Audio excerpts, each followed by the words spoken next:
Hey team, how you going? Hey, couple of battery issues on the site today. So I thought to just jump on and talk about some battery stuff. How to maybe keep ourselves out of trouble. Thanks for those people that posted up actually, because I've been a little bit lazy and busy with work. So thanks for getting me back into the Sirocco. So a couple of issues. So we've had a couple of battery issues today. Sometimes there's people that have got the lithium upgrade, and then other times there's people with AGMs. So I'm going to talk layman's terms here, not sort of go into too much depth, because I don't want to confuse anyone. So let's talk about some differences when we look after lithium and we look after AGM. So if you do a little bit of research and look at the fundamental differences with the AGM and the lithiums, righto.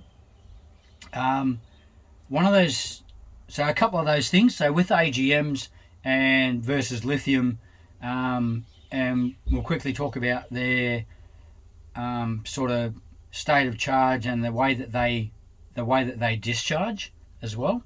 So with your AGMs is once you start using the battery, an AGM has this gradual drop off, okay, where it's got this sort of big arch. If you sort of think about it in your head and try and picture that, whereas with a lithium, they will tend to hold around, and when you're pushing them hard, they'll drop down to that sort of 13.2 mark, and then they'll really hold, and they'll go on this flat trajectory for like an extended period of time, and then they have a tendency to sort of, once they've sort of had enough, they'll drop off quite sharply. Okay, so that's the sort of difference there. The other point is once you're sort of charging, the lithium will charge much quicker than the AGM, because it'll accept a lot more charge. Okay, so the beauty of the EnerDrive system in the jar is that if you match it up with your lithium battery, it'll accept that 40 amps. Even if you punch your 40 amp plus DC to DC, you punch that up to, you can wind that up to 50 amps, and it'll take it all. It'll take everything. Don't quote me, don't go too hard on me, but I think pretty much these lithium batteries, that they'll take 100 amps. They'll just suck it up, and it'll rise quite quickly. It'll come back, and we all understand, or not all of us, that we can use 80% of that lithium battery without any ill effects. Okay, and we have spoken in other videos, and you can look it up on the EnerDrive Facebook site, which their techs manage and watch. That's a great Facebook site, is the EnerDrive site. We can get professional advice from the EnerDrive techs, so that's a good one to have to monitor on Facebook. Whereas your AGMs, okay, they'll only accept X amount of amps, so it takes them a little bit longer to get up. Most of us might know that your AGMs, you want to keep them around the 50% mark, okay, so you don't want to draw them down below 50%, because every time you do that, okay, there's potential to shorten the life of those AGMs. So you really got to look after your AGMs. The other thing about AGMs is they like to be fed all the time. They like to be tickled all the time. Okay, they don't like to sit static. Okay, and let run down. All right, because you can obviously get into trouble there, causing damage to the battery.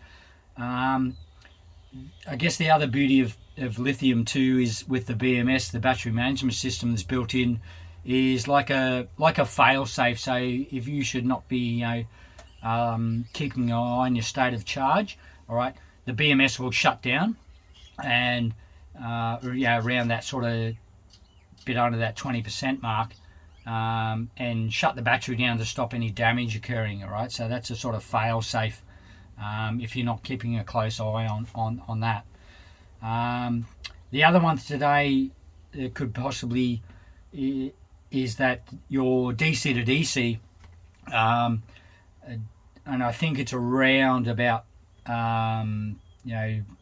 sort of that sort of 9 volts sort of thing, where the DC to DC won't recognise the battery, where it's gone that low that it will not recognise the battery, so will not, even if you sort of plug it in, it won't recognise there's a battery attached because it's too low. With the BMS, obviously, we've got our reset button on the top where we can reset it and wake the battery up and get the DC to DC to recognise it if it's not too low. And again, on YouTube, you can check out YouTube and do search Enerdrive, and there's a lot of really, really good YouTube videos there on the Enerdrive guys working through fault finding, and there's some really, really good advice there to get you out of trouble. Then on the AGM side, if you go on that low, okay, then one of the best things you can do is you can plug into 240 volt, get your AC charger to try and punch some volts into your AGMs and to get them back up. Obviously, the AGMs don't have the battery management system. Okay, your other option there is to try and plug the car in and get some volts into the DC to DC and get it to try and fire up and get some volts back into those AGMs. Your other option is to perhaps if you're off grid, you can have a small generator. So it doesn't have to be a generator big enough to run your aircon, like a 1,000 watt generator, 1 kVA, and carry a 12 to 240 240 volt to 12 volt multi-stage charger with a lithium compatibility, if you're on lithium, or an AGM compatibility, and then you can like run the lead in the door, plug directly to the terminals and get enough in there to the point where the DC to DC is going to recognise that battery again and fire up. Okay. Another one today is people concerned that they had AGMs and their voltage was at 12.7. Now 12.7 is really okay for AGM. Okay, 12.7 is around like a resting voltage rate for AGM. All right, so if you're 12.7 and when the battery is full, your DC to DC, and that's the beauty of the system that Jawa fits, or whether you might have something else, you might have a like a Red Arc, for instance. So one of the higher end sort of DC to DC systems is that once the battery is full, that DC to DC will wind back and stop overcharging of the battery. So it'll wind back even if it's just solar, so you're off grid. Okay, and it's going to start to wind back the amount of amps that it feeds into the battery to save any damage, okay, or overheating the battery. All right, and again, the beauty with the Enerdrive with the lithium system is you have your little Bluetooth, okay, and it'll even give you the temperature, okay, and tell you what the temp is. And the DC to DC will regulate how much charge it's punching into the battery to help regulate if the battery is getting too hot. All right, so that's fantastic. So that takes a lot of the guesswork out of it. Okay, so when you're at 12.7 with an AGM, or you're at high 13s with the lithium, okay, your DC to DC is going to tell you it's full, okay, and it's going to wind back the amount of solar that's going to punch into that battery. Okay, bit late in the evening for me now, but I'm at 13.4. Okay, and the DC to DC is telling me that the battery is full. Okay, so that's okay. If I was to punch in 240 volt and fire up the AC, it'll punch the battery up within probably a minute or less. It's going to punch it up to around high 13s to that 14 mark. So with your AGMs, the other thing to look out for too is make sure that especially those people with the Smart Pass inverter, make sure your inverter is actually switched off on the inverter and not in standby mode, okay? Because what's going to happen is come nightfall and your DC to DC shuts down because it's not getting any more light. So even if your van is uncovered, so at nightfall the DC to DC is going to completely shut down because it's getting no feed. You haven't got 240 volt plugged in and you haven't got the sun to fire up any solar. And if you leave that inverter on standby mode, okay, it's going to use energy all night and it can drag those AGMs down quite quickly. All right, so always periodically come out and check on the van and look at your voltage, okay? With your AGMs, like I said, AGMs have no no quantas whatsoever leaving 240 volt plugged in all the time. They love it, okay? AGMs just love to be tickled all the time, all right? They really enjoy it. Whereas you'll go into the Energive Facebook site and look up some Energive stuff, and the guys will tell you that generally they like the lithium to store it at a lower rate, so not to store it at 100% all the time, because it's going to run through its cycles more quickly during its lifetime. So it's okay to leave, let your lithium run down and sit at around that 50% mark. Okay, I leave my van uncovered. Obviously, make sure my inverter's not on standby. I don't have the smart pass. I just have the one little double pole power point because I'm not a real fan off grid of using 240 volt items. So I don't run high wattage items. I don't run a coffee machine. I'm one of those boring people that drink instant coffee, that sort of thing. So I'm not really into my coffee, just into the caffeine, and it tastes, it doesn't really matter to me. But for some people, that's important. If you're going to go if you like, those sort of items, you want to run those sort of items, and I would definitely probably go down the lithium track to keep you happy and to do what you want and what makes you happy when you're camping, and that's great.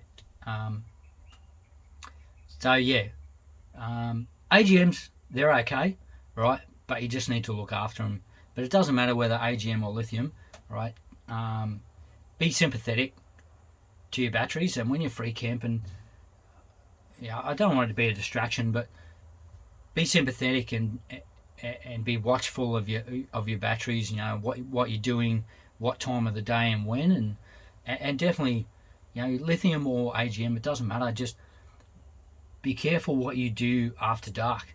Okay, you're relying on solar now. Okay, your